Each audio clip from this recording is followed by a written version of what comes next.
Bonjour et bienvenue, pour ne pas dire les vœux les meilleurs pour cette année nouvelle 2021. Ce n'est que normal, c'était le souhait de Marina Buesso, de Bienheureux Batekwao, alias le magistère, qui a bien nous visité ce matin pour une première fois, venir vivre en live. Studio 210, ce n'est que normal, 2021 a été une année très compliquée, 2020 j'allais dire. Et donc nous entamons cette année 2021, pourquoi pas avec Dieu. Et c'est pour cette raison que le pasteur Ange Bienvenu, Aluna, vient nous parler de la main tendue de Dieu. Dieu est en train de vouloir tendre sa main à une personne. Est-ce que c'est à David? Est-ce que c'est à John? Est-ce que c'est au pasteur lui-même, homme de Dieu? Bonjour. Bonjour, La main monsieur tendue de Thomas. Dieu, il est en train de tendre une main. Pourquoi? On ne comprend pas. Et à qui il veut tendre cette main? Merci beaucoup, monsieur Thomas. Sinon, vous souhaitez bonne et heureuse année. Merci beaucoup, Et ça me va droit au à cœur. toute l'équipe de Studio 210, sans oublier Jazz qui est en train de nous suivre quelque part. Merci beaucoup. Merci Ok. beaucoup, ça nous va droit au cœur. Merci beaucoup. Alors, Dieu est en train de tendre sa main. J'aimerais d'abord signifier ce que vous avez pu souligner. Nous sommes aujourd'hui le premier dimanche de l'année. Et le premier dimanche de l'année, j'aimerais que le bien-aimé qui me suit, c'est Dieu qui parle. Dieu nous parle à travers sa révélation, à travers ses serviteurs, à travers sa parole. Et quel est le premier message que tu écoutes pour Dieu pour ce premier dimanche de cette année 2021 que Dieu t'a eu à faire la grâce? Et de deux, chacun de nous a dû faire un petit bilan. Comment l'année 2020, tu as terminé cette année et après, à partir de ce bilan, ça va te permettre d'affronter cette nouvelle année. Et raison pour laquelle le thème nous parle, Dieu nous tend la main. C'est pourtant dire, Dieu veut que nous revenons vers lui. Dieu est en train de s'adresser non seulement à l'Église, et Dieu est en train de s'adresser également à ceux qui sont hors de l'Église. Et donc, c'est un message de repentance. Dieu nous demande, Dieu te demande de revenir à lui. Message de repentance. Qui doit se repentir? Oui, vous avez dit que ceux qui sont à l'église et ceux qui sont hors de l'église, mais est-ce que c'est toutes les personnes? Certainement, Dieu demanderait donc aux porteurs de ce message de se repentir aussi, certainement. Ou bien, quelle est la catégorie, sont les caractéristiques de cette personne qui doit se repentir? Merci beaucoup. J'aimerais d'abord, il y a ceux de la maison, excusez-moi le terme, quand je parle de ceux de la maison, je veux bien parler de l'église.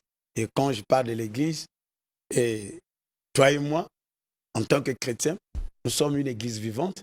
Et ceux du dehors, ceux qui n'ont pas encore connu le Seigneur. Alors, j'aimerais d'abord signifier ceci. Lorsqu'on parle de la repentance, en grec, repentance vient du mot métanoa, qui veut dire tout simplement le changement de mentalité, un changement radical. Alors, c'est le retour sur le bon chemin. Et parler aussi de la repentance, quand Dieu tend la main, c'est revenir à Dieu et se retourner à Dieu. Alors, écoute ce que nous dit la parole de Dieu. Nous sommes dans Ésaïe 55, le 7e verset. Dieu s'adresse ici à ceux qui sont dehors, ceux qui sont hors de l'église, mais les personnes à qui il a créé, il les a créées. Alors, qu'est-ce qu'il leur dit? Il dit que le méchant abandonne sa voie et l'homme d'iniquité ses pensées, qu'il retourne à l'Éternel qui aura pitié de lui, à notre Dieu qui ne se laisse pas de pardonner. Donc Dieu ici s'adresse, il s'adresse au méchant. Alors, qui est le méchant en fait? Il dit que le méchant abandonne sa voie et l'homme d'iniquité ses pensées. Le méchant, c'est qui? Selon Tite 3, au 3e verset, on nous parle, la méchanceté caractérise les hommes qui vivent loin du Seigneur, ceux qui se sont écartés du Seigneur, lui qui les a créés. Alors, j'ai placé M. Thomas, il dit, bon, je prends l'exemple, la télé était mon entreprise, et je prends M. Serge, il dit, bon, je vous responsabilise afin de faire marcher cette entreprise. Et M. Thomas arrive, il oublie celui qu'il avait employé. Alors, il dit que le méchant, c'est celui-là qui s'est écarté de Dieu. Le méchant, c'est celui qui vit loin de Dieu. Écoute ce que nous dit la parole de Dieu. Et tous ceux qui sont écartés du chemin de Dieu et tous ceux qui vivent loin de Dieu, ils sont qualifiés de méchants. Et ils ont un penchant à faire le mal. Le méchant, c'est quelqu'un qui est cruel. C'est quelqu'un qui est dur. Alors, la Bible avertit concernant ces méchants, la Bible dit que ils ont un caractère précaire du bonheur des méchants. Et selon Proverbe chapitre 100, Proverbe 10, au 2e verset, Proverbe 11, le 5e verset, la Bible dit, ils tomberont victimes de leur méchanceté. C'est la Bible qui dit, Dieu dit, ils tomberont victimes de leur méchanceté. Le psaume 37, verset 9, psaume 9, 35 à 36, la Bible dit, Dieu déclare, ils seront détruits d'un seul coup. Donc, l'homme moissonnera ce qu'il aurait semé. Bon, au lieu d'attendre que le méchant puisse moissonner ce qu'il aurait semé, mais étant ça, c'est une nouvelle année. Et Dieu demande au méchant de revenir à lui. Lui qui l'a créé. Il dit, revenez à moi. Dieu est en train de tendre la main à toutes ces personnes. Il tend la main à toutes ces personnes.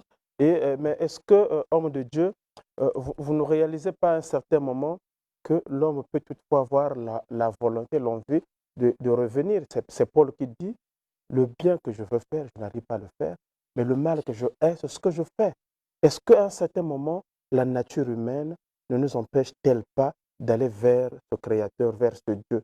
Dans ce moment-là, quel est le mécanisme mis en place pour finalement aider donc cette personne à aller vers Dieu et ne pas donc être victime de ce que Paul raconte? Oui, monsieur Thomas, exactement. Quand Paul parle ainsi, et nous avons deux catégories de personnes. Et si c'est pour le bien-aimé qui est dans l'église, alors en ce moment, quand vous rencontrez de telles difficultés, la Bible est claire. Et je peux même étendre ça à ceux du dehors. Et la Bible dit que confiez-vous à l'Éternel, vous serez affermis. À mes serviteurs, vous allez réussir. Ça veut dire quoi? Dieu nous donne la force. Dieu nous donne le souffle de vie. Et nous devons se confier. Mais pour notre réussite, par rapport au cas que vous venez de nous dire, et vous prenez la décision de faire du bien, mais vous n'y arrivez pas. Alors confiez-vous à ces serviteurs. Et le serviteur, l'homme de Dieu, le serviteur de Dieu va vous orienter. Que faut-il faire? En faisant quoi? Et si c'est l'homme de l'intérieur, c'est-à-dire celui qui appartient à l'église, celui qui a Christ avec lui, et maintenant, en ce moment, on fait ce qu'on appelle une autodélivrance. La Bible dit que ce qui est pur, ce qui est agréable soit l'objet de vos pensées. Et vous êtes habité par quel genre de pensée? En ce moment, quand une mauvaise pensée arrive en vous, vous la reflez. Arrière de moi, Satan, et vous déclarez, vous priez. Et quand vous n'y arrivez pas, quand ces pensées arrivent, prenez la Bible, lisez la Bible. Lorsqu'on lit la Bible, et quand ça ne tient pas, et à travers celui qui vous suit, avec la personne à qui vous êtes confié, en ce moment, on peut vous faire passer par une délivrance. Voilà. Maintenant, celui qui est du dehors, celui qui n'a pas encore connu le Seigneur, ce combat-là, c'est un combat spirituel. Et notre victoire, c'est avec le Saint-Esprit. Donc, on ne peut pas combattre sans le Saint-Esprit. Parce que c'est l'ennemi qui est en train de vous manipuler. Et vous pouvez le vaincre qu'avec l'Esprit de Dieu. Et l'Esprit de Dieu, c'est le Saint-Esprit. Dans ce moment, c'est le bien-aimé qui doit venir à Jésus. Et quand il reçoit Jésus comme Seigneur et Sauveur, aussitôt fait, il reçoit la première délivrance, et cette délivrance, et il reçoit le Saint-Esprit, et en ce moment, la Bible dit qu'il a dit, sans moi, vous ne pouvez rien faire. Sans moi, vous ne pouvez rien, homme de Dieu. Mais en même temps, il peut arriver que dans le parcours, je crois avoir connu ou bien des gens qui se disent, j'ai commis tel forfait, j'ai commis telle faute. Même quand il vient, il y a quelque chose qui le retient. Il se dit que par rapport à ce que j'ai fait, Dieu ne peut pas me pardonner. Le mal est trop grave. En ce moment-là, la personne devrait faire quoi? Parce qu'il veut bien revenir. Il entend le son de cloche de Pasteur Aluna, mais il se dit, je fais comment? Je fais comment? Alors, je vais encore revenir sur ce que je viens de dire. Le bien-aimé, la question, elle est tellement importante. Et j'aimerais, avant d'abord de répondre à votre question, j'ai d'abord eu abordé Dieu qui a tendu sa main envers ceux qui sont dehors. Tout à fait. Et j'aimerais encore ajouter au bien-aimé qui est chrétien, qui va à l'église, et Apocalypse 12, Apocalypse 2, pardon, le 5e verset, écoute ce que Dieu dit. Souviens-toi donc d'où tu es tombé et réponds-toi et pratique tes premières œuvres. Sinon, je viendrai à toi et j'ôterai ton chandelier de sa place, à moins que tu ne te répondes. Alors, ici, c'est Dieu qui dit au bien-aimé qui a bien commencé avec Christ, qui a bien fait marche avec Christ. Et maintenant, il s'est refroidi. Et il n'a plus cette ambiance, il n'a plus cette ardeur spirituelle de prier, de rendre grâce à Dieu, de s'agenouiller. Alors, il ressent tout autour de lui, il y a quelque chose qui ne va pas. Maintenant, qu'est-ce que la Bible nous dit pour ce bien-aimé? Alors, la Bible dit, pratique tes premières œuvres. Quand on parle de ses premières œuvres, tu avais le zèle. Et le zèle, c'est servir la cause de Dieu avec foi, avec ardeur. Et la personne qui avait la ferveur, la personne qui était assidue dans les réunions, la personne qui vivait une vie de sacrifice envers Dieu, la disponibilité. Alors, ici, c'est la Bible qui dit, Dieu demande, il dit, souviens-toi d'où tu es tombé. Qu'est-ce qui t'a fait tomber? Est-ce que c'est la vie de la débauche sexuelle? Est-ce que, souviens-toi, lorsque tu t'en souviens, et Dieu demande à l'intéressé de demander pardon à Dieu. Donc, pourquoi demander pardon à Dieu? Dieu ne se fatigue pas de pardonner, monsieur Thomas. Il est fidèle à lui, à sa parole. Il ne se lasse pas. La Bible dit que là où nous venons de lire, Dieu, c'est lui qui, il ne pourrait jamais dire non à quelqu'un qui se présente à lui, qui a commis de fautes. Et tu demandes pardon à Dieu. Et le principe de pardon, et j'ai toujours dit que le pardon a deux colonnes. Dieu pardonne à celui qui avoue et il renonce. Donc, on doit avouer le mal qu'on a fait et après renoncer. Moi qui fumais la cigarette, moi qui prenais le champ, moi qui étais un cuveur, qu'est-ce que je fais? Je reconnais, oui, je prenais la cigarette. Je reconnais, j'ai eu à verser le sang. Et tu avoues. Et après, tu prends la décision de renoncer à cela. Oh, il y a deux choses. Donc, il y a deux personnes qui avouent, mais qui ne renoncent pas. Et là, ton pardon est de moitié. Donc, tu dois avouer et y renoncer. Ça, c'est de toi-même parce qu'on ne peut pas demander à notre Dieu, à Dieu de faire ton travail, mais Dieu est là pour nous aider, pour nous pousser. Mais le plus grand acteur, c'est M. Thomas lui-même.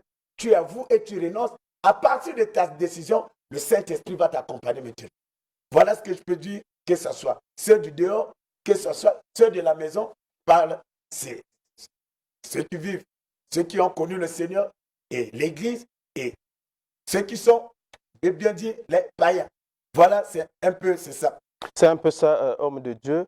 En résumé, le chrétien, la créature de Dieu qui nous entend ce matin, retiendra quoi comme message venant oracle du Très-Haut mis dans la bouche de son serviteur? Ok. Dieu qui a voulu il nous a tendu la main en 2021, tout ce que tu as eu à accomplir en 2020, Dieu te demande de revenir à lui. Il te tend sa main. Alors, la première des choses, pourquoi doit-on revenir à lui? Parce que la Bible, le psaume 150 nous dit que tout ce qui respire loue l'Éternel. 2. Pourquoi revenir à lui? Habakkuk 2,14 nous dit, car la terre sera remplie de la connaissance de la gloire de l'Éternel, comme le fond de la mer par les eaux qui le couvrent. Donc, le but de Dieu pour toute chose, c'est sa gloire.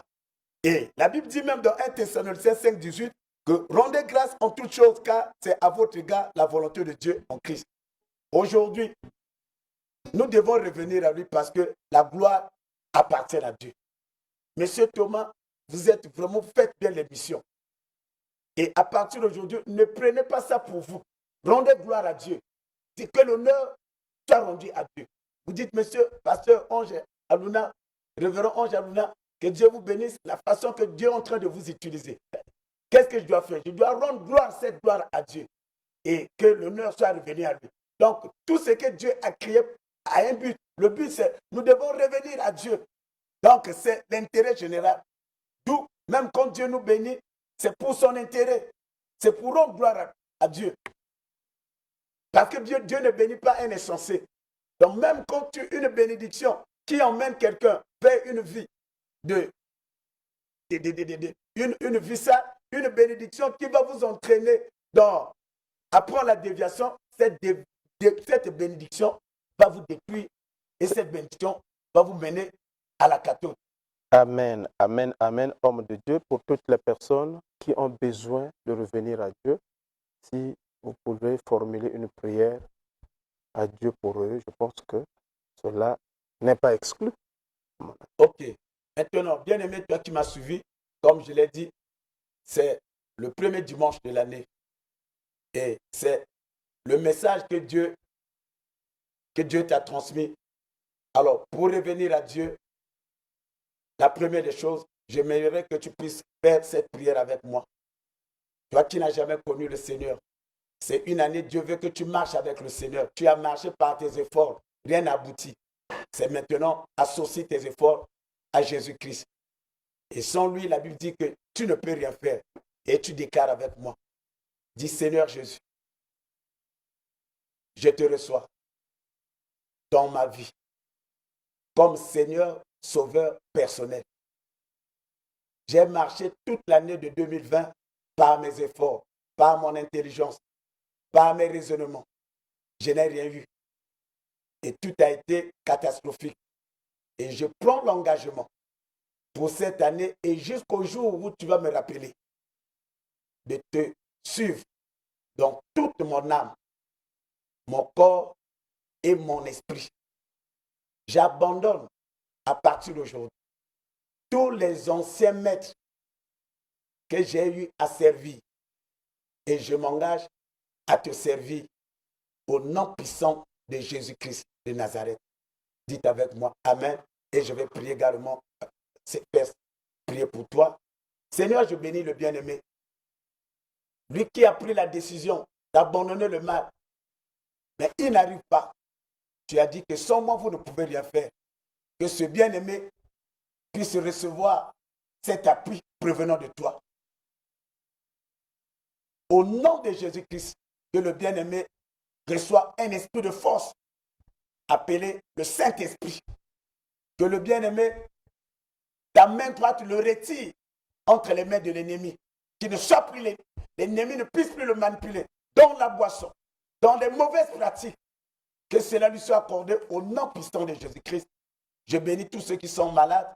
Père, en cette année de 2021, que la guérison les accompagne, la délivrance les accompagne, qu'ils ne soient plus esclaves de la maladie. Au nom de Jésus-Christ. Amen. Amen, amen, amen. Merci une fois de plus, le pasteur Aluna, pour cette prière, mais aussi pour ces moments. Et donc, nous allons nous égayer en écoutant le chant, donc Instant Gospel avec Marina Boisson.